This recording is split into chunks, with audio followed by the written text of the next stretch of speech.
धुळे जिल्हा परिषद अंतर्गत पंचायत समिती व ग्रामीण जीवन उन्नती अभियान तसेच मानव विकास योजना अंतर्गत महिला बचत गटांच्या मशिनरी वाटपात झालेल्या कथित कोट्यवधी रुपयांच्या आर्थिक गैरव्यवहार प्रकरणी न्याय न मिळाल्यास 15 ऑगस्टला स्वातंत्र्य दिनी सर्व महिला आत्मदहन करणार असल्याचा इशारा सौ भारती माळी तसेच पत्रकार सामाजिक कार्यकर्ते बापू बागुल यांनी विश्वनाथ गावी झालेल्या पत्रकार परिषदेत प्रसारमाध्यमांशी बोलताना दिला। या योजनेअंतर्गत धुळे तालुक्यातील सर्व महिला बचत गटांना मशिनरी देण्यात आली। ती मशिनरी बंद अवस्थेत असून त्यात संबंधित अधिकारी व कर्मचाऱ्यांनी कोट्यवधींचा आर्थिक गैरव्यवहार केल्याचा आरोप करीत या कथित गैरव्यवहारासंदर्भात अनेक तक्रारी केल्यात। या सर्व गैरव्यवहारांची चौकशी होऊन संबंधित अधिकाऱ्यांवर गुन्हे दाखल करावेत अशी मागणी करण्यात आली। यानंतर येत्या 9 ऑगस्टला क्रांतिदिनी बिऱ्हाड आंदोलन व उपोषण केले जाईल। यानंतरही न्याय न मिळाल्यास 15 ऑगस्टला म्हणजे स्वातंत्र्यदिनी पालकमंत्र्यांसमोर सर्व महिला आत्मदहन करू असा इशारा सौ भारती माळी व पत्रकार बापू बागुल यांनी प्रसारमाध्यमांशी बोलताना दिला। या पत्रकार परिषदेत धुळे तालुक्यातील विविध महिला बचत गटांच्या महिला मोठ्या संख्येने उपस्थित होत्या। माझे नाव भारती किशोर माळी, जय माता दी बचत गट। मी अखिल भारतीय महात्मा फुले समता परिषद याचे धुळे जिल्हा कार्याध्यक्ष म्हणून कार्यरत आहे।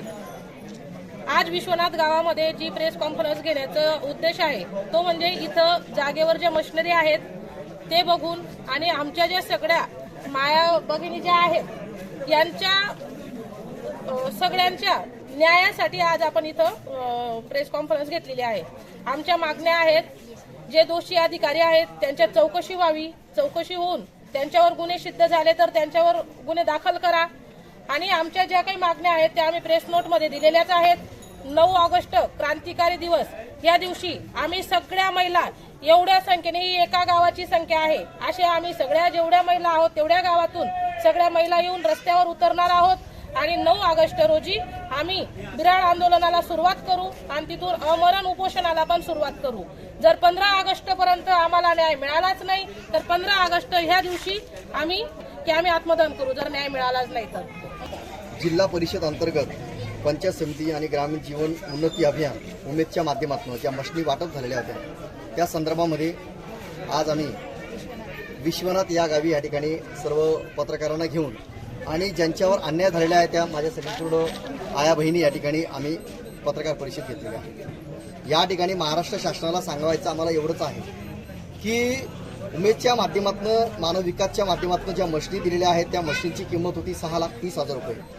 त्याच्यामध्ये 5,40,000 रुपये सरकारने आम्हाला दिलेले आहेत आणि 60,000 रुपये आमचं एक कॉन्ट्रीब्युशन आहे, असं 6,30,000 रुपयाचं ते मशीन होती। परंतु ती मशीन आम्हाला 1,20,000ची आम्ही जे काही कॅल्क्युलेशन केलं, काही लोकांकडे गेलो, काही मशिनरीवाल्यांकडे गेलो, काही कंपनींमध्ये गेलो आणि त्याच्यातनं आम्ही ते कॅल्क्युलेशन काढलं, काही आमच्याकडे कागदपत्र पण आहे। तर 1,20,000 त्याची किंमत आहे। म्हणून ह्या ठिकाणी जे काही भ्रष्टाचार झालेला आहे तो जवळजवळ 5 लाखापर्यंत झालेला आहे।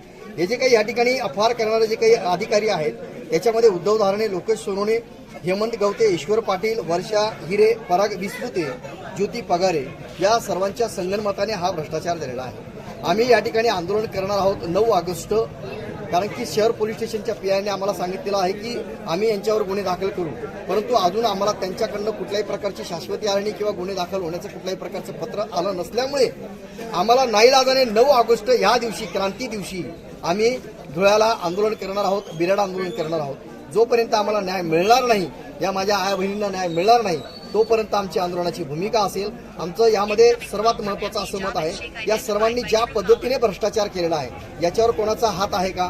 कारण की हा भ्रष्टाचार काही छोटा नाही तर जवळजवळ 40 कोटीचा आहे। याचे संपूर्ण प्रूफ आमच्याकडे आहे। मी दक्ष पत्रकार संघाच्या माध्यमातून मी सांगतो की याचे संपूर्ण प्रूफ आहेत, कागदोपत्री प्रूफ आहेत।